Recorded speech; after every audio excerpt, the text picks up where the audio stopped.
Мен Кенет компаниясының жәбірленуші болам, Сәбит қызы Айдын. Осы Кенет компаниясына 20 жылда 22 сентябрь күні кірген болатымын. Сол мені үгіттеп, жаңа саяхат картасын алуды мәжбүрледі. Бірақ оның саяхат карталары жұмыс істемейді. Мен Тау Дастархан гостиницасына барып тексерген уақытында ол карта жұмыс істемейді, бізбен договор жоқ деп айтты.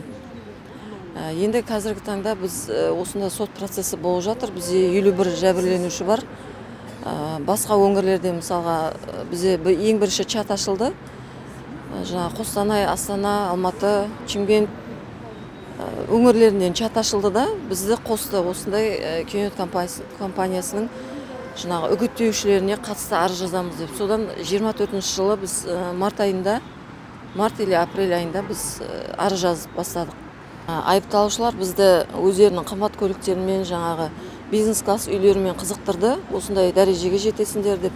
Енді бізде ойладық қой, жаңағы осындай жасап атқан адамдар бізде неге жасамасқа деп. Ал оказывается олар өздерінің кредит, жаңағы басқа адамдарға машина алғызған кезде кредитке алғызып, кредитке үй алғызған екен. Оны біз кейін біліп жатырмыз.